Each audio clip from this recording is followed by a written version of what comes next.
Everyone, I'm Steve Rhode, the old, authentic, original Get Out of Debt guy, and with me, as always, is the new Get Out of Debt guy, Damon Day. Guess what, Damon? Say hello. What's going on, everyone? Today, we're diving into something that's on a lot of people's minds, certainly mine. Artificial intelligence. Yeah, because that's the same technology that's writing, coding, driving, and even talking back to you. But here's the big question. Is it coming for your job? If you're working in an industry where automation is creeping in, and honestly, that's just about everywhere now, you need to be thinking about what happens next, what you can do today to make sure you're not blindsided tomorrow. I mean, how do you adapt, retrain, or reposition yourself so you're not replaced? Well, and what do you do if you're already carrying a lot of debt? The stakes are even higher because when change comes, and it will, layoffs, downsizing, or career shifts, that debt can quickly turn from a monthly headache into a full-blown financial crisis. So, in today's show, we're going to break this down. Why AI isn't just a tech issue, it's a personal finance issue. What you can do right now to secure your income future. And the smartest financial moves to make today if you're already in debt. Because by the end of this episode, you'll walk away with a plan, not panic and not hype. Because while AI might change your job, it does not have to derail your life. Damon, what are you seeing on the front lines these days? A bloodbath. No, I'm just kidding. No, but you mentioned, change is coming, and it's different for everybody. But there are signs, right? Who knows what's going to happen with this whole AI thing, and I don't think everybody's just going to be unemployed, but a lot of people are going to have to retool, as you said. But you start just starting to pay attention to the tea leaves and the headlines, and all of a sudden you're starting to see articles all over the place about Target laying off large numbers of people, Amazon laying off, Meta, and you start looking at some of the headlines. CNBC, top warning signs: your company is preparing for a layoff, right? Fidelity, how to prepare for a job loss. You start seeing a lot more of this kind of stuff because it seems like this is what's kind of in the air. Like this is kind of happening, it's going. Some people are talking about it quietly. Other people are right out front with it. Like, especially if you're middle management, white collar, you have a job that is kind of repetitive. Things might look very different over the next couple of years. So you need to be prepared just in case. It's always interesting because, I've been heavily into AI for, I guess, a year and a half or something like that. And using artificial intelligence tools is not only is it part of my daily activity in life, but recently I actually had one platform send me the AI sent me a message saying, "You've been on a long time today. Isn't it time to go to bed?" So there is. Go ahead. Well, I mean, and you could just see that even in what you do or what I do. When we do edit YouTube videos, one of my biggest problems was always the editing on my YouTube channel. I would never have the time or the desire to sit down and edit, so I would not be as productive on YouTube. I would have thousands and thousands of hours of footage, right? I have no problem shooting the footage, Right. But then when it comes to actually putting it into a video and getting it published, I would never do it. A couple of years ago, my options were basically not do it or hire somebody to do it. To have a good editor to edit a video and post it up for you, it's usually $400, $500, $1,000, per video, Right. depending on how long that video was and how much editing you needed. Whereas now they have tools that I'm starting to use that are essentially AI editors. I upload my footage, I give it some prompts. I want it to look professional. I want it to have, studio quality sound. I want this, I want this. And for the most part, within 5 or 6 minutes, the video is almost fully done. And then I'll go through it and I might tweak a few things and then boom, I post it. What used to maybe take me 4 dang hours, Right. I can now do in 10 or 15 minutes with this AI tool that I think I pay $30 a month for. and I can do an unlimited number of videos, basically, definitely more than I could ever do. And I could publish 15, 20, 30 videos a month using this tool that I'm paying $35 a month for, that if I had an editor do it a few years ago before these tools were available, that would be thousands of Yeah. dollars. So, and I'm just one guy. That's just me. Now multiply that. Most people are employed by small businesses in this country, right? So if I'm looking at how efficient that is, businesses, people running businesses are also looking at this kind of stuff and going, hey, you know what? If we use this app and use this and kind of do this, we don't need these 3-4 people over here, right? It's not always the 10,000 people laid off at Target or whatever. It's the 4 people laid off at John's Biscuits Yeah. or whatever it is. And that adds up.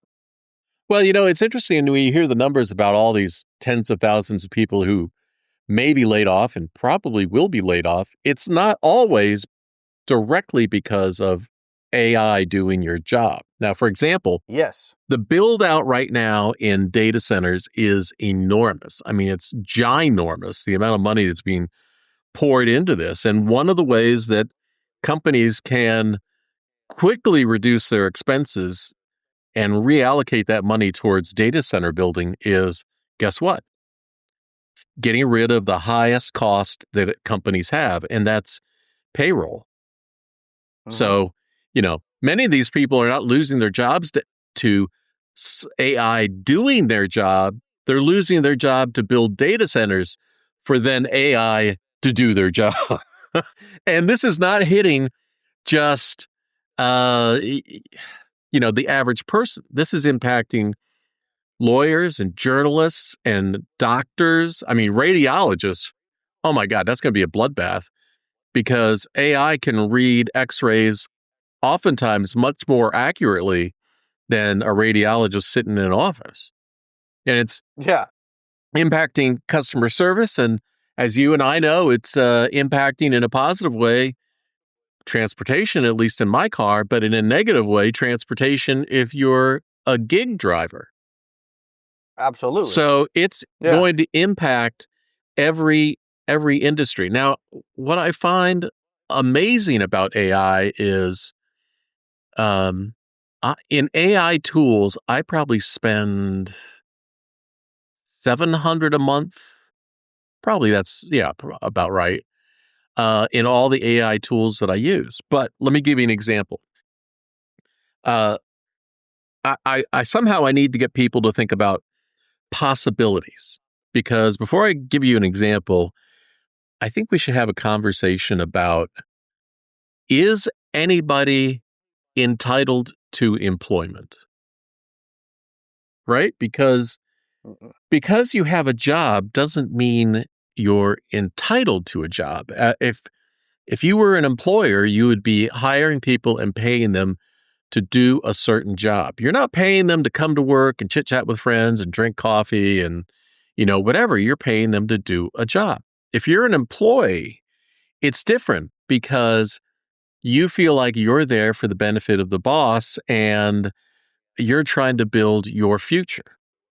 Now, both of these things can be true at the same time, but not everybody is pulling in the same direction. So when you get blindsided because your job has suddenly gone away, oftentimes what I find is that people just weren't looking. They had their head in the sand. Do you have a different observation on that? No, and I think people really need to look at, you mentioned this a second ago, about not everybody is going to lose their job to AI directly. So people tend to think, okay, what am I doing at my job? Oh, AI can't do what I do. Mm-hmm. But also you got to think about the trickle-down effect that this is going to have on the overall economy. As more and more people get laid off and they start having trouble finding new jobs because they don't have the right skill set because they've been doing a certain thing for 20 years, that is going to have a drag on the economy. If the overall economy starts to drag or the forecast starts to be, hey, things are going to be getting tight, even if your job directly wasn't affected by AI, your employer might be also looking at that going, hey, we need to cut back. We need to scale back here. The economy looks like it's about to slow down and we're not going to put more money, invest in this or invest in that. And they might be starting to downsize their workforce in order to streamline. Mm-hmm. even though you didn't lose your job because the employer found an AI or an app to replace you, they are just, hey, this economy is not growing. We need to start scaling this stuff back. So it does have a trickle effect. Even if you don't think can directly replace you, you could still potentially lose your job as this kind of wave of layoffs happen, and they're likely going to happen. I mean, I can't read the future, but I don't see how things don't get the board doesn't get reshuffled dramatically over the next Well, 5 years. I think that a number of people's positions will be eliminated, that without a doubt. Because when I tell you about my examples I've been working on lately, you'll see exactly why I believe that. But Mm-hmm. I also believe very strongly that anybody who is motivated to retool, retrain, develop job skills will have more opportunities for higher incomes in the future, because the demand for people who can implement and understand AI is not, hey, it's not a walk in the park. It's not like you can just say, do this for me. I mean, I spend, I don't know, 30 hours a week working on developing processes to get things to roll out smoothly. And, Yeah. I learn new skills every day. And I was not a computer programmer and doing coding to begin with, but now I do coding every day because of AI. But let me give you an example. But real quick, before you Yeah, give the example, these are things people need to be doing now. Not don't wait till you get laid off and they go, okay, I need to get a new skill set. right.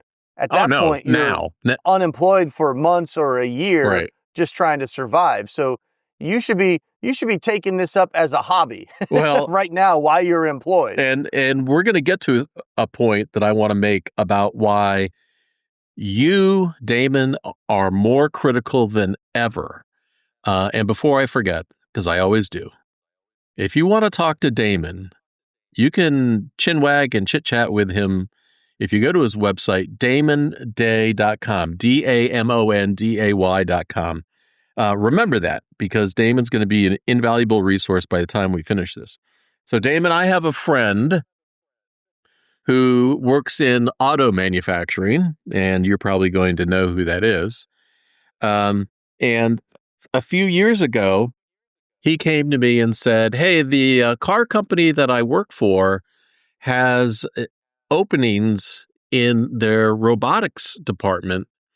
And, I don't know. I mean, is that something I should do? Because they're willing to train me for free. I was like, dude, you should No, you absolutely do shouldn't do that, that. because that's the way it's going to go. That the manufacturing line is going to be replaced more and more and more with the robotics. And you can guess what he said. He goes, I don't think so. Ah, It's because oh he was more gosh. comfortable in his manual job.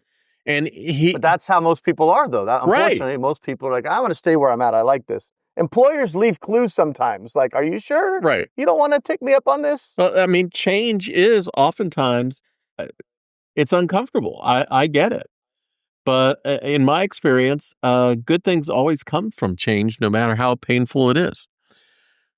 Okay, and Is so, he still working there? yeah, yeah, but I mean, I'll wait for the phone call one day. Be like, yeah. well, guess what happened?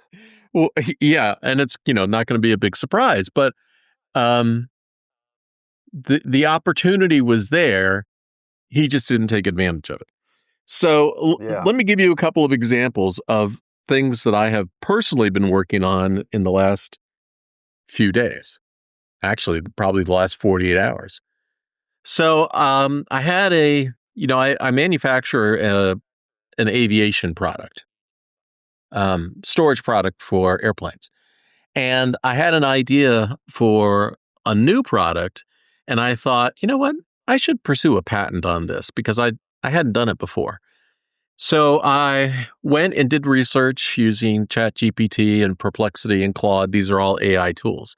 And um, I was able to develop a patent process where it would fully execute the patent application for me, and give me the material enough to submit it as a provisional patent that I could then continue to work on and apply for the full patent.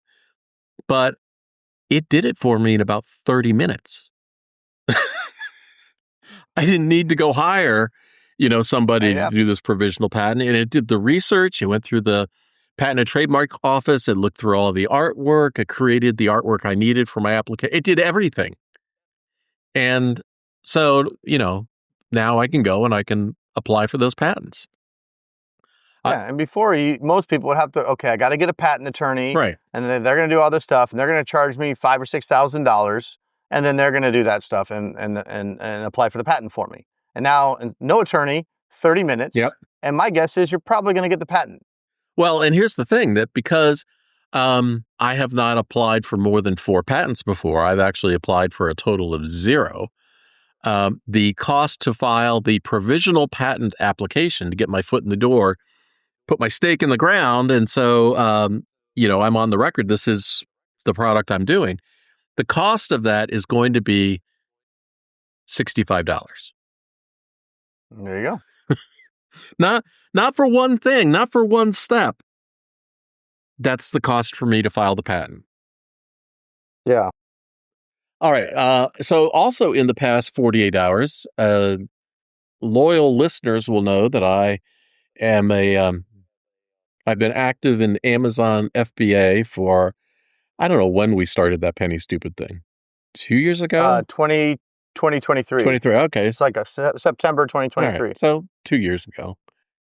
And so since we started doing that, my task when we started doing that was to explore the side hustle opportunity of Amazon FBA. And you did... Oh, wait, Steve, I'm wrong. 2022, I forgot. Okay. I moved. And we started when I was in my other house. Okay, and I was in this house in 23. Yeah. All right, so three years ago. And Amazon FBA is not for everybody. Clearly not for everybody. And what I've learned is that all the people out there selling courses are selling courses. They're not actually doing it because it's effing hard work. It goes back to what I've always said, even back in the late night infomercial days. Yeah. If you were making a lot of money doing this, you wouldn't be trying to sell a course to teach everybody else how to do it. Yeah, well, I guess this is perfect proof because I'm not selling a course. That's true. Exactly. You're like, I don't want to give away the secrets and create my competition.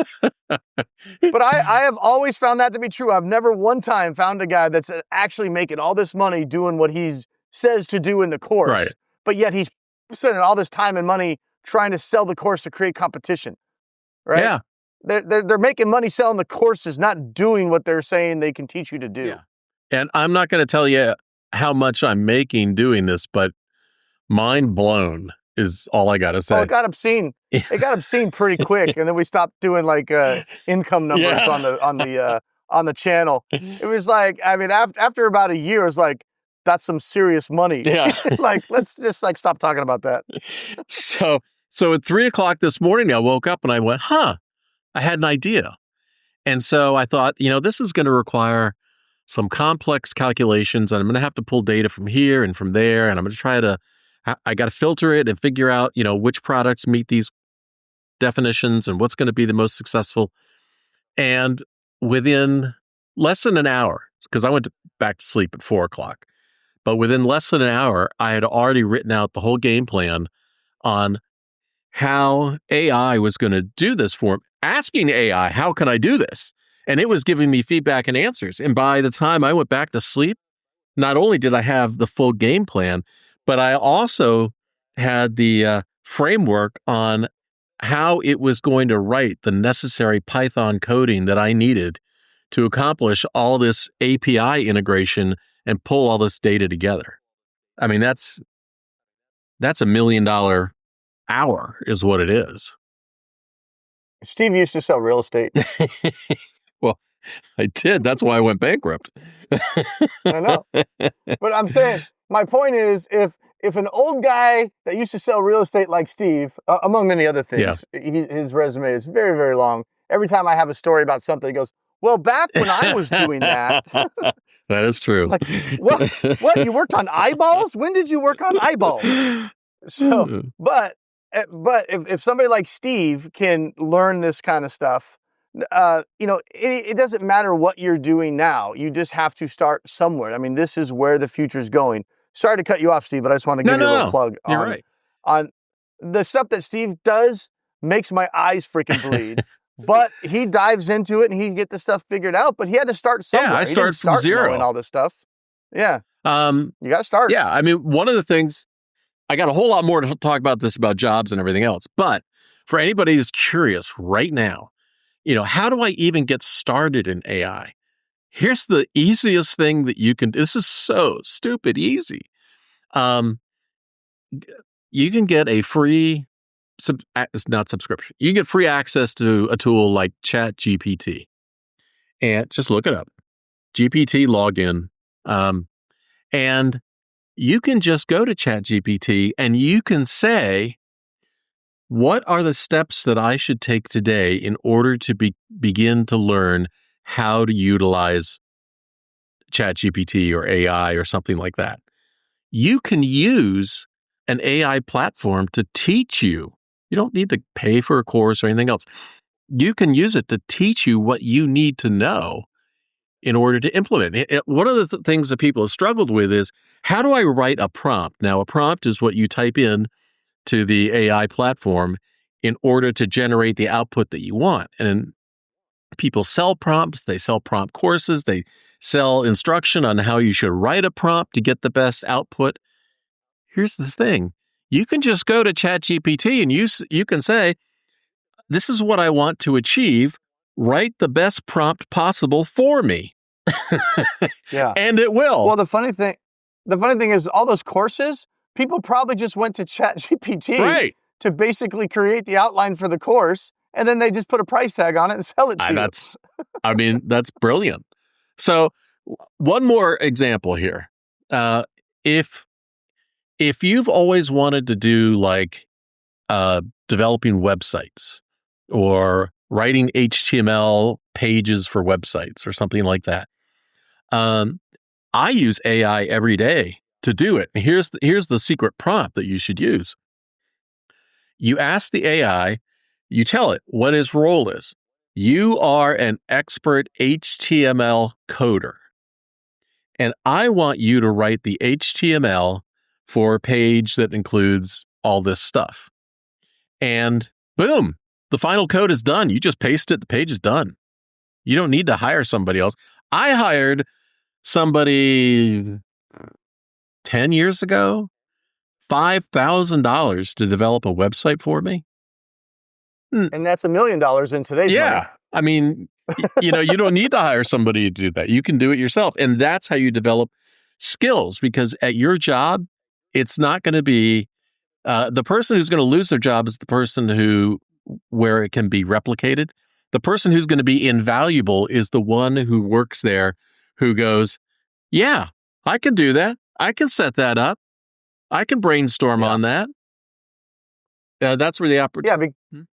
Yeah, because your boss is probably not going to know how to do No. it. They're just going to know they need to streamline, they need to get onto this AI, but they're going to need somebody to show them how to do it. Yeah, I mean, you want to be that someone. Your boss might be a 66-year-old fart like me. Or a 66-year-old fart not like Steve, more likely. That's true. Yeah. All right, so here's what I think that people should... Walking around going, we need that owl. We need some more owl. Anybody know how to do the owl? I need the owl. It's funny. I think Elon is developing a computer chip for his new platform that's processing AI. And the name of the chip is AI5. And I see so many people in the media calling it A15.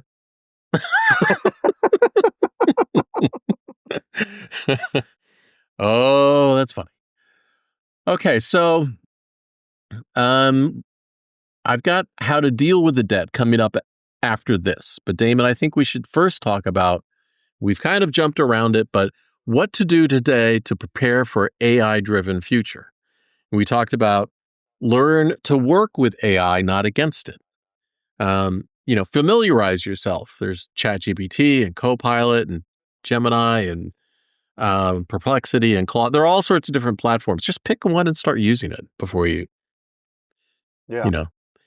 keep learning. There are free or very low-cost options like Coursera, edX, LinkedIn Learning, the Khan Academy. These are websites and destinations we've talked about before that offer free classes. And look, I can't help, and neither can Damon. We can't help you if you don't have the drive or skills or whatever to take a class and complete it and learn from it. That's on the individual. And there are certainly lots of people that have lots of different reasons why that doesn't work for them. I mean, I don't like taking online classes. I hate it. Yeah. But sometimes. But you can, replace your Facebook scrolling time with learning something. Yeah. I mean, most people, how many hours a day do they spend just kind of absentmindedly scrolling through Facebook?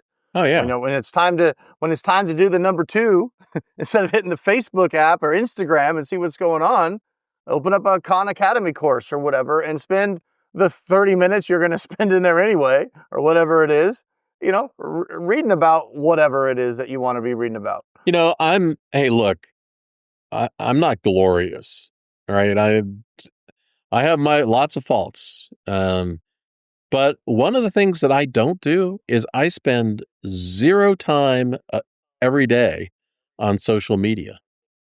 I don't look at any of those applications. I don't waste my time on them. I don't want to know what my friends had for breakfast or where they went.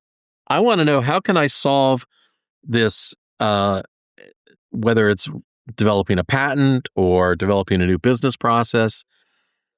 There is tremendous opportunity for people who are at the forefront of this.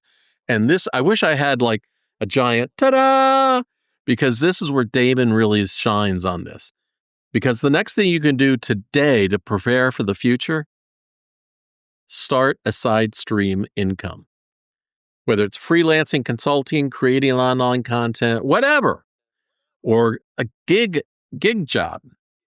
Damon, talk about how people can make money today with gig jobs that they can use to help cushion the blow. Well, there's all kinds of side hustles out there, different strokes for different folks. But one of the things that I do and I really like, I strangely enjoy it. I don't know what's wrong with me, but I think it's just because I'm in the office all the time during the day. I work from home. I've worked from home my whole life. I like getting out there and having an excuse to get out there. But I do gig stuff at night, mainly for the YouTube channel, but Lyft, Uber, DoorDash, Instacart, an hour or 2 a night. I'll go out there, when family goes to bed, I'll knock out $50, come home. It's so easy. It's one of those things where you don't have to go take classes at the Khan Academy. You don't have to get a new skill set. If you've got a phone in a car, you could have extra money in your bank account tomorrow, whether that's extra money to pay off debt, extra money to invest in your retirement, extra money to set aside into an emergency fund to kind of build your finances. So in case you do get laid off, I mean, think about what you would do right now if you found out next week that you were getting let go and you had a 2-month severance package, if you were lucky, and you had 2 months to replace that income, or what, right? I mean, are you prepared? How long could you keep your mortgage covered without a paycheck, right? For most people, that's not even 30 days. Right. Most people, they lose their job within 30 days. They're starting to get behind on their car payment. Maybe they can keep their mortgage going 1 more month, but that's it. And then most people have all this debt. You have to get out of the debt. The debt is just dead weight. One of the things you can prepare for right now is cutting all unnecessary spending. Even if you don't think you're going to get laid off, that's just financially prudent to do anyway. But going back to that gig stuff, I know people think, and I thought the same thing. Well, I'm not going to drive Uber. I'm not an Uber driver. Yeah. I'm an executive. I make $150,000 a year. I'm not going to. Like, why in the hell? I'm not going to deliver groceries. Yeah, like why in the hell would I do that? Dude, I can tell you this week, I did 23 hours. I was just looking at it this morning. This last week, I don't know why Steve always gets packages delivered. Damon, in the I don't know why you always say that, because it never appears in the podcast. I know, but it distracts my train of Oh, thought, okay. Steve, and I lose what I'm talking about. I'm like, is he going to get one more packet? Oh, here's another package. That sort of I thing. only got 2. But as as I was saying, last week I did 23 hours. That's over a 7-day period. So it was 2 hours here, 3 hours there, and then I drove Halloween night because that was a big night. And I made last week $1,230, I think it was, extra money on the side in the $1,230. Now, for some people, maybe you make so much money you think, oh, that's not a big deal. But for a lot of people that are listening to this, imagine having an extra $1,230 A week. in 1 week that you could throw at your debt or throw into your retirement or whatever. And most of that was just doing Uber trips on Halloween night, people going back and forth to parties. But I averaged over $50 an hour with an app or multiple apps the way I do it. I have about 5 different apps that I run. But you need no skills, you need no AI training, you don't need any, you need a car and a phone, and you could literally get on an app and have money in your bank account that night, if you need it. Now, the caveat to this is these jobs are going to be going away also. Yep. You can make money in these right now. I'm not saying go be a gig worker. I'm saying in addition to what you're doing, you can make some extra money right now. But these opportunities, as great as they are for part-time extra money, are going to be gone in a couple of years. They're already shrinking. But look into it. Go over to go to YouTube, search Penny Stupid. You'll find our YouTube channel there. I teach people how to make money in these different side hustles. It's not that hard. And even if you're not as efficient as I am, or you live in a place that is not as maybe affluent as the place I drive, you can still go out there and make $20, $25, $30 an hour part-time and easily, if I can make $1,200 in a week, you could easily do it in a month, right? Yeah. And that's an extra $1,000, $2,000 a month to get out of the debt, pay things off that are costing you money every month. Because let me tell you, if you get laid off, it's a lot better to get laid off when your cash burn rate is $5,000 a month than it is to get laid off when your burn rate is $10,000 a month. Yeah. I can tell you that for sure. So get your cash burn rate down now. And one way you can do that is by making extra money. Another way you can do that is by calling me and we can put together a plan for how to get rid of the debt and the unnecessary expenses that you have while you do have a good paying job so that you can survive a potential layoff and not lose your house to foreclosure if you do get laid off. Well, here's an example. Even just general debt advice. One of the patent applications that I was working on was an automated way to provide debt advice. I mean, if Damon's job was just giving you debt advice, then that can be automated. But that's not his job. His specialty is understanding you, one human to another, and understanding what your goals are and where your life is and what you want to accomplish. That cannot be replaced by AI. That's person to person. So that's why it's so important to talk to Damon. But while you were talking and packages were being delivered, I went to ChatGPT and I asked the question, what is the most important AI skill I should learn right now with no experience? And surprisingly, the answer was pretty much what you and I have been talking about. Learn basic concepts, hands-on practice, start small projects, expand your awareness. And then it even came up with an instruction plan and this is what we should focus on next week. So yeah, it's all right there, and it's free for you to start exploring right now. Will it make your eyes bleed?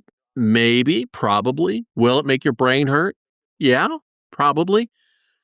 But oh my God, I almost dread these words coming out of my mouth.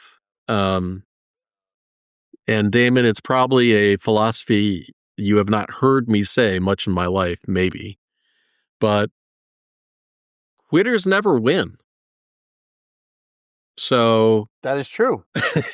So it's going to be difficult. It's going to be hard. This is a huge change.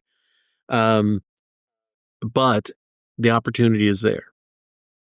Yeah, I want to share a quick story. The article that kind of prompted this podcast today, and there's there could have been hundreds of articles that are out there, but this one just popped up in my Apple News feed a few days ago. And it was, the title was Tens of Thousands of White Collar Jobs Are Disappearing as AI, not Al, as AI starts to bite. And there was one, story in here about a guy, 33 years old, laid off a year ago from his job in technology sales, a field he's been in for more than a decade. And he spent 10 months looking for work. He says he put in thousands, or at least 1,000 job applications, all the stuff he was qualified for, but just was not getting. He's got a wife, 3 kids that he supports. Wife is a stay-at-home mom. Now imagine being unemployed for 10 months. How long could you survive? And what bills would you pay? And what bills would you not pay? And he said finally, his friend, he said he emptied his 401k, sold his stocks, his cryptocurrency, and even his Pokemon cards that he had collected with his son to try to keep up with the bills. And his home was put into foreclosure when he couldn't make the mortgage payments. And finally, a friend of his referred him to a car dealership. This is like 10 months after he'd been laid off. And now he works as a salesperson at the car dealership, going from tech sales to selling cars just because out of necessity, he now commutes 2 hours or more each day to work. And he's usually there on the floor trying to sell cars for 12 hours. That sucks, but that's something that could be a reality that you need to prepare yourself for now. And the way I look at it is the easiest way to prepare for it, in addition to doing the things that we're talking about, retooling, new skill set, is get your financial house in order now. And the nice thing about that is even if you don't think, oh, I'm not going to lose my job, there's no chance, whatever, doing the things that you need to do to have a good balance sheet and make smart financial decisions like getting out of debt, investing for your retirement, building an emergency fund, paying off your cars, all of those things. What's the worst case scenario? You kind of tighten the belt and you do all of these things, you get out of this debt and you never end up losing your job. That's the worst case scenario. Oh, darn. I didn't lose I spent all this time preparing. I made these sacrifices and I never lost my job. Man, maybe I shouldn't have done that because now all I have is more money in my retirement. I have no debt and I never even lost my job, right? Like that's the worst case scenario is you're just in a really good spot to retire versus if you do end up losing your job, I can guarantee you would say, I'm glad I'm still not $60,000 in credit card debt right now because I don't know how I would deal with that. I don't want to, I might end up losing my house because I'm trying to juggle all this stuff. And there's a lot of different strategies to look at depending on where you're at. If you think, oh, there's a chance I might lose my job, or there's no chance, or I just got laid off, right? There's everybody's in a different spot. What we should do to deal with your debt is very different if you just got laid off versus somebody that's like, well, I might get laid off over the next year. I'm kind of worried about it, but not really. Mm-hmm. And you have debt. Well, there's probably different strategies we're going to want to look at versus somebody that, hey, I've had no income for 2 months, right? And you really don't want to wait to that point. You don't want to wait till you have no income for 2 months and then figure out how do I deal with this debt? It's easier to deal with it while you're still employed, while you're still making money. And not only that, if you can get rid of it and still stay employed during that time, then we could take that extra money and really start shoring up your safety net, if you will. The bigger the safety net, the easier you will sleep at night, knowing that, okay, if I do get laid off, it sucks, but I can survive for 6 months. I can survive for a year if I had to. Well, here's the truth for you. You can't control whether AI replaces your job, but you can control whether it replaces your security. The less debt you have, the more power you have to adapt. 100%. So get the hell out of debt. There's no downside. Well, what are the big strategies that people can walk away with right now by the end of this podcast? Here's the list that I came up with. You could focus on building your emergency fund, building up your savings account. Cash in the bank talks more than reducing your debt a little bit right now. I would rather focus on building that savings account right now and making it bigger than whittling down debt, a little bit of debt. The big thing, number 2, you can diversify your income. We talked about gig jobs, consulting, starting a side business. That's something that you can do today. You can invest in skills that scale. You can do that whole thing I just talked about earlier about learning AI and getting into it and becoming indispensable as someone who could implement AI solutions.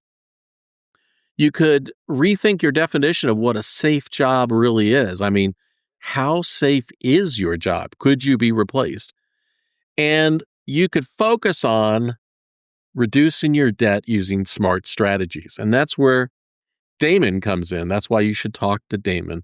His link will be in the description as well. But Damon, I think the people who survive this next big shift won't be the ones that panic. No, they'll be the ones who plan. So start planning today, and your future self will thank you. Yeah. What I would challenge you to do is just start back with the basics. If you don't use the software to track your expenses and your income, start right now. I like a program called Monarch Money. It's a great program. It allows you to see everything you have coming in, everything that you have going out. And I would challenge you to look at that and say, hey, what can I cut out of this budget without having to change my lifestyle too much right now? Or you could get more aggressive if you wanted to. But things like, unsecured debt payments, car payments, anything that you're paying for that could either be eliminated or paid off. So that would eliminate that monthly payment.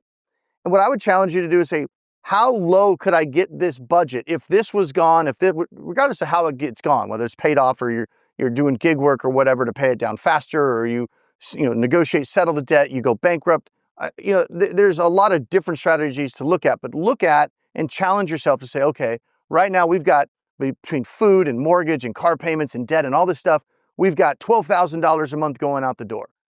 I would challenge you to go through that and figure out what you could realistically cut that budget to eventually, not say right tomorrow, but hey, if this debt was paid off or gone, if these cars were paid off, right? If this was done, if this was paid off, how much could you shrink that outflow and see, okay, if we're paying 12, is there any way we can get this to 10? How long would that take us? What would it take to get this to 10? And then what we could do is take that extra 2 and then put that towards our future, put that in savings, put that in investment, and not necessarily in that order like Steve was talking about. You don't necessarily need to take all your extra money to pay down debt and cars and things like that, and then wait until you're debt free and then start saving money. Yeah, that's you want to do it at the same time, but it starts with understanding where your money is going first, and then analyzing what you're spending that money on, and then deciding, is that a good use of that dollar? And a lot of people may find that without their lifestyle changing too much, they could save a couple $1,000s a month if they were just conscious about where that money was going. Or if you're spending $1,000 a month on 2 car payments, you're like, hey, if we had these cars paid off, we're still driving the same cars. It doesn't change our lifestyle having these cars paid off, but it saves us $1,000 a month, right? Same with the credit cards. We're carrying 50 grand in credit card debt because of choices that we've made in the past. Well, the past is the past. Right. If we waved a magic wand and this debt was gone tomorrow, our lifestyle essentially wouldn't change at all, except for the fact that now we don't have to shell out $2,000 a month to service the debt from the decisions we've made in the past. So things like that are things that you can get rid of. Your day-to-day lifestyle did not change. And now you've got an extra $2,000 a month to make some smart choices with. So that's what they should do right now, is figure out where the money's going and figure out how much you can reduce it as quickly as possible. All right, AI is not going to, this is my final word, Damon. So is there something else, a burning point you want to make? No. Okay. This is what I want to end on, is that AI is not going to go away. It's going to keep changing the world. That's a given. But what doesn't change is how smart money decisions protect you when life gets unpredictable. So if you're worried about debt and you want real help that's judgment-free and math-based, connect with Damon directly at Damon Day, DAMONDAY.com. Get some personal coaching. You don't have to face this alone. Damon, until next time, I will see you. Peace.